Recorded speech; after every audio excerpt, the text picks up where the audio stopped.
So as I am filming this, I have read 151 books at this point, and I am in the middle of another like 3 or 4. It's bad. So this was really difficult to decide this year. Welcome to my mid-year book freakout tag 2020. Welcome back, or if you are new, welcome. My name is Katrina. I make bookish content on this channel at least twice a week and book to movie or movie reviews at the weekend. All of my social media links and my blog and my Goodreads are all linked in the description box below if you want to find out what I'm reading in between videos. And do make sure you are subscribed. I will also leave my tags playlist linked up above here because I do enjoy doing tag videos. The last couple of tags I did were linked to the Social Distance Book Fest, which was really good fun, and I enjoyed doing the pre-Book Fest and the post-Book Fest tag, so definitely go and check those out. Okay, so we all know that 2020 has been an interesting year, but I think that I am probably as far ahead of my Goodreads goal as I have been compared to the past 3 years. So this book freakout tag was really quite difficult to put together. It was like, when did I read that book? Did I read that book this year? It feels so long ago because, as we know, March lasted about 300 days and April went by like that. So it's hard to remember what I read when. The questions will be in the description box below if you want to take part in this tag. But let's get on with it because I've been introducing you for 2 minutes now. Okay, number 1 is best book of 2020. So trying to pick out of the 151 books I read is difficult. Generally, I can look to where I've made a standalone video about a book because for me to make a standalone review, it has to be a good book. So I have 2. We're going with My One True North by Millie Johnson, which I do have a standalone review of, so I will link it up here for you. But since reading that book and declaring that book my favourite book of the year so far, I also read The Switch by Beth O'Leary, which is a new term which I believe was coined by Bella Osborne at the live interview I did with her here on this channel. This is cross-generational uplit. We have 2 women who are separated by a generation, a grandmother and a granddaughter, who switch, and we have sort of dating with the new age and dating the old-fashioned way and living in the new age in London and living in a much slower pace in the country or at the coast, however you want to look at it. And I absolutely love this one. If you haven't read this one yet, highly recommend. And I don't know why I haven't made a standalone video about it. I should do. Question number 2, best sequel of 2020. Okay, this one for me was definitely Far From Perfect by Holly Smale, which is the 2nd book in the Valentine's series.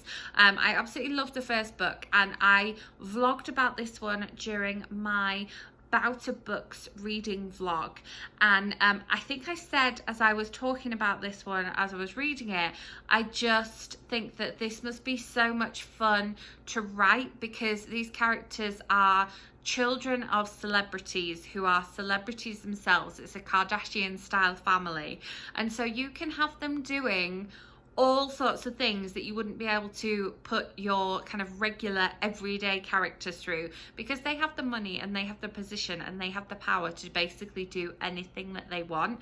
And so these books are wild and soap-like but really have another level of a message about what social media is doing to us as a society and what social media is doing to our young people as well. And so this was an excellent sequel, and I am just jonesing to read the next one. I love this series. I love Holly Smale. You know I love Holly Smale. So yeah, absolutely hands down, this was the best sequel that I've read so far in 2020. Then we have new release you haven't read but want to get to. So this is on my June TBR, and it is on my June TBR because I pre-ordered this book and it hit my Kindle on the 28th of May. So there was a very slim chance I was going to read it in May, but I knew I was going to save it for June because June is Pride Month. And so I'm very excited to read this, and I want to set aside a time specifically to read this. And this is a sequel as well, so it could be in the running for best sequel of 2020. But this is the Paper and Hearts Society Read with Pride, which is book 2 in the Paper and Hearts Society series by Lucy Powrie, who is also an amazing booktuber here on BookTube. You should definitely go and check out her channel. I absolutely love book 1, and that's why I've been like saving to carve out a specific block of time to be able to sit down and read this one from start to finish, because I'm excited to read it, and I pretty much read book 1 from start to finish this time last year. So that is definitely a new release I haven't quite got to yet. It's on the June TBR. I will be reading it soon. It's on my Kindle, sat there waiting for me. I pre-ordered it back in January, so we're good to go. We're good to go. Most anticipated release for the second half of 2020. This one has to be, now I've given you the audiobook cover because I will likely pre-order this one on audiobook. There are so many books I'm looking forward to in the second half of 2020. There's just a ton of books coming out in July. There's a new Mike Gale, there's a new Lisa Jewell, there's a new Lindsey Kelk. There are so many books coming out, and you know I've pre-ordered them, or I've got review copies from NetGalley, or both. But probably my most exciting one, and the one that I look forward to every year, is Miranda Dickinson's book. Her new one coming out in August, September. I think it's one of these where the different formats come out in different dates. Probably should have looked up the date before making this video here. But this is Our Story by Miranda Dickinson, and the tagline for this one is Our Story, but the ending is still unwritten. Very exciting. And she just released a new cover for, take a look at me now. And that new ebook edition has the first 2 chapters of this one in.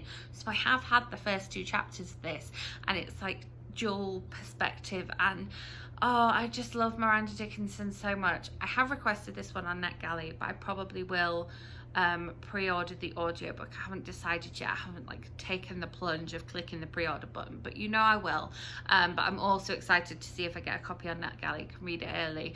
But I have a feeling that the audiobook of this one is going to be epic, so it's probably my most anticipated read of the second half of the year, even though, Millie Johnson's got a Christmassy one coming out. Victoria Walters has got a new one coming out. There's just so many people who have more, either they've got another book coming out this year and they've got one out already, or they're releasing their books. 23rd of July is just a massive release date, and I'd be busy. My July TBR is basically going to be and this comes out on the 23rd, and this comes out on the 23rd, and this comes out on the 23rd. But skipping a little bit further into the year, Miranda Dickinson, Our Story. Very excited about that one. Okay, slightly less positive note. Biggest disappointment. This one was quite easy for me as well, and this was one that I did pre-order on audiobook too, and this one is Grownups by Marian. This one came out in February, I think, and I did pre-order the audiobook and I did listen to the audiobook, and looking back now, I couldn't tell you what this one was about. There was some family members. It was really hard to get all the family members straight. It was so long. It must have come out in February, because remember, I read tons and tons of books that were long in February, even though it was the shortest month. Very weird. Yeah, no, this one was really disappointing. It couldn't even Marian keys me up. It was just a real disappointment, and it won't stop me pre-ordering her next one, but this one just definitely wasn't for me. Too saga, too much going on, and the pace was just too slow. Okay, on to a better note. Biggest surprise. Okay, this could always be like a positive or a negative. Biggest surprise for me was probably Pretending by Holly Bourne, because I went into this one expecting it to be a bit of a rom-com, and there are definite elements of rom-com about it, but I would say it leans slightly more towards literary fiction. And the reason it surprised me was the brutal honesty throughout from our author and our main character. So it's told in the first person, and so our main character has had some sexual assault, rape, trauma, care warnings for that with this one happen to them, and we get to see how it has affected her. And this book was so intense but so good, because it was just so brutally honest and talks about things that nobody else talks about, and goes into the side of how this trauma affects people in terms of just the same way as people who have PTSD from fighting in wars or having been in like a plane crash. You know, it's the same kind of PTSD because of this trauma that's happened. And, you know, it just goes into the different levels of that and how it affects you, and how, you know, when you still want to live your life and you still want to date and you still want to find a partner. And so it was surprising, because I was expecting just to kind of meet cute, then get on with the rest of the rom-com, and it was just so much more than that. It was so much deeper. If you can get past those care warnings, absolutely you need to read this book, because it was very, very good.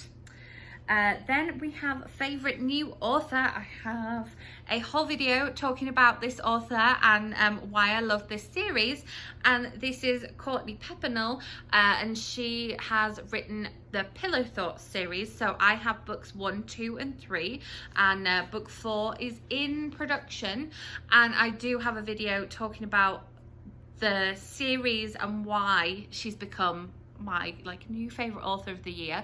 I will leave that linked up here in case you missed it. Getting a little stack of books on my side here makes me happy. Then we have newest fictional crush. This one was really easy because it's a book I've read recently. I am genuinely in love with John from In Case You Missed It. I'm not telling you how he fits into the story because I don't want to give any spoilers, but he is definitely 100% no contest my newest fictional crush. In Case You Missed It, one of those books that comes out on the 23rd of July. And I mean, you might be able to guess where John fits in from the tagline, "What if Mr. Right was right in front of you all along?" What if? But yes, 100% in love with John. He's like just, he's amazing. I hope he exists so that somebody can find him, so that you can all find your Mr. Right if that's what you are looking for, because he's just wonderful, and I know when you read the book you're going to love him too, 100%. Then newest favourite character. This one was quite easy as well, because in case you missed it, I have been rereading Paige Toon's back catalogue this year. I've been reading it with my lovely friend Hayley, and we've been posting discussions. We were reading one book a week, ready for The Minute I Saw You being released in May. And the last 3 books that we read right before The Minute I Saw You were the 3 books in the Jefferson series by Paige Toon. And so my new favourite character is Jefferson, because I really loved reading her books. I found these so easy to read. I listened to all 3 on audiobook. I absolutely loved them, and these are her young adult novels, and so I didn't know what to expect with an author I normally kind of associate with rom-coms and with a certain kind of novel, but her young adult novels are fabulous, and I really love Jefferson and the way she fits into Johnny and Meg's lives, and the way she has her own life, and not just because she lived in Maidenhead and I lived in Maidenhead, but she is definitely my new favourite character. I really enjoyed meeting her, and you know, Paige, if you're listening, I want to hear more. I want to hear where she is now. I need to find out more about Jefferson, because we kind of like left the 3rd book in the series and I was like, I need to know where she is today. Need to know how she's kind of grown up and come of age, kind of thing. Then we have a book that made you cry, and I'm going to be honest, I struggled with this one just a little bit because I've kind of, with everything that's been going on, I've not found a lot of books making me cry. I've kind of like put up some barriers to that. Definitely My One True North made me cry back when it was released, but I wanted to find something different. And so this one didn't necessarily make me cry, but it made me kind of cross and upset, like an angry upset. And I think that I might have cried angry tears had I been reading this not in 2020, because I was so disappointed by the educators in this book. So this is Rules for Being a Girl by Candace Bushnell and Katie Cotugno, which could have been my biggest surprise as well, really along the same lines as Pretending. There is some taking advantage of a position of power by an educator here. And being an educator myself, I was so upset and angry with the way he behaved, but also the way other staff in the school behaved. And it made me really angry to the point where I would cry angry tears, because I was like, you're not doing this right. You're really not doing this right at all. When children come to us in schools, we are in loco parentis, can never pronounce that, and we are there. We have a duty of care, and you are not providing that duty of care. Yes, you are there to support your staff as well, people in leadership, but you have a duty of care to your students, and you're not doing it right. And so, yes, had I not been reading this in 2020, when we've just put up emotional barriers because of everything else that's going on in the world, I probably would have cried. But it made me angry, upset, and it would have been angry tears. I would have been crying. So that's quite a different thing. You know, normally I'm like, oh, it's tears of joy or tears because something bad happened. But this is angry tears.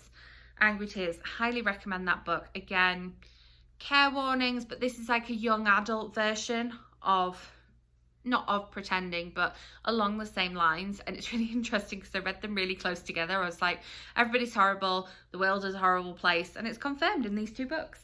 But that's how we roll. Okay, another physical book for you here.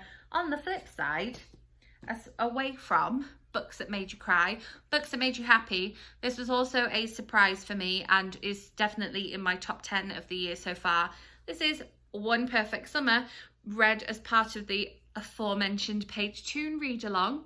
I absolutely love this one. It had been sat on my shelf for a long time, like a long time, and I don't know why anyone didn't say to me, Katrina, why haven't you read this one by Paige Toon? You've read everything else by Paige Toon, which I mean, clearly I hadn't, because this back catalogue reread threw up some that I was reading for the first time, including this one. For some reason, I'd read One Perfect Christmas and not read One Perfect Summer, and so I was spoiled in a way, but not. There was enough time had gone in between. But this is Paige Toon's adult fiction, a definite rom-com, and her new one, The Minute I Saw You, gave me definite vibes of this one.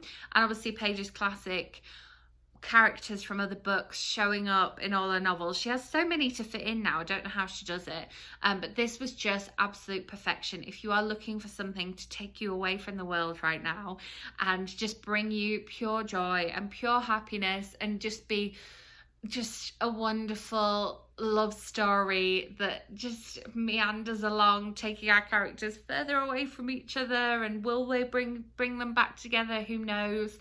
I mean, the tagline for this one is, ever wondered what happened to your first love? It's here, it's in the book. It was just wonderful, and it made me so happy, and I'm glad I was reading it for the first time, because it wouldn't be the same reading it again now, although I would reread it, I have to say. Definitely would reread it. Then we have favourite book to movie adaptation. This is one, obviously, that I have a book to movie video for, so I will leave that linked up above in case you missed it. I thought that Room as a book was absolutely fantastic. I listened to it on audiobook. I thought the narration was excellent.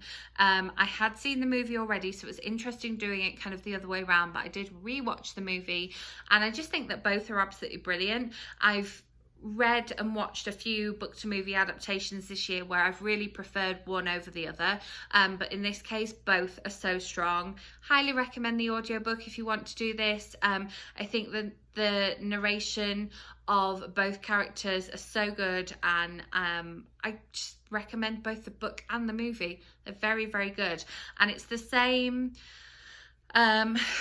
director that did Room as did Normal People, which I also have a book to movie adaptation video comparison of.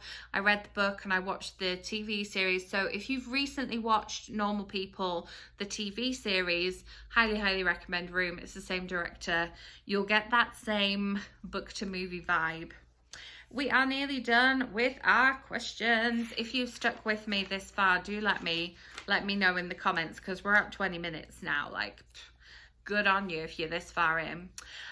Favorite review you wrote. So this was a tough one because I review everything that I read, and so, you know, reviews often make authors happy, or, you know, reviews sometimes I like when I'm critical of a book that I haven't liked, but I managed to kind of pick out things other people might like, but I'm really pleased with this review because I didn't include any spoilers, and this was a book I absolutely loved as well, probably in my top 10 as well.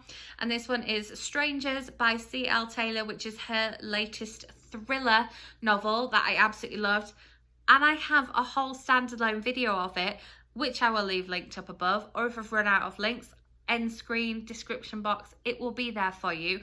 Because this one, obviously being a thriller, it's really hard to review without giving away any spoilers. And because this concerns 3 strangers, if you write anything about those 3 strangers, you're giving away spoilers straight away. And so it was really hard to review it without spoilers, but I did it. And so that's why it's my favourite review I've written and vocalised for you in that video that will be linked somewhere. Maybe the end screen, maybe the description box. Look for it. Don't go away. Look for it. It'll be there. I love this book. And then we have the most beautiful book you bought this year. I've kind of got a tie between 2. So this is the UK cover of Black Flamingo by Dean Atta, and I really love the cover of this one. I have seen the like actual hardcover finished. I bought this on Kindle and audio. It's fine. And I've also seen the US cover for this one, and I've seen the naked book as well, and it's beautiful. But the writing itself, it's kind of written in verse, and it's a sort of poetic memoir, and the writing is also really beautiful. And then I kind of also really love the cover of Break Your Glass Slippers by Amanda Lovelace, just because of its simplicity. And I just really love, this is like embossed on here, and then we have the tiny little hammer on the spine as well. And then there are some gorgeous illustrations in here too, like the broken glass slipper. Where's my favourite illustration? I have to show you my favourite illustration. Did I post a whole video about this one? I don't think I did. There's one that I just, yeah, this one I absolutely love. And we've got the blue of the Cinderella throughout in all these illustrations. So both of these books are just beautiful in many ways. Look at this blue here. So good. So yeah, so it's a two-part answer to that question, a bit like some of my other questions. And then we have, what books do you need to read before the end of the year? Well, you know, I've got a ton of books that I need to read that are coming out on the 23rd of July. I also have the new Miranda Dickinson, which I'm very excited for. But if you haven't already seen my June TBR, I will leave that linked here, because that gives you an idea of what books I need to read by the end of the month. And then make sure you are subscribed so that you don't miss my July TBR to see what I need to read for the rest of the year, because you know there's going to be quite a few things on there released on the 23rd of July. So thank you so much for watching. Let me know if you have really good answers for any of these questions. I would love to know in the comments below. And if you have done this tag either on your blog or on your channel, let me know in the comments. I will come and watch and comment on your video. As I say, make sure you are subscribed so that you don't miss out on future videos from me. If you enjoyed this video, or even if you made it this far, give it a thumbs up. Love to hear from you. I will be back with another bookish or movie or TV series video for you very soon. So I will see you then. Thanks for watching.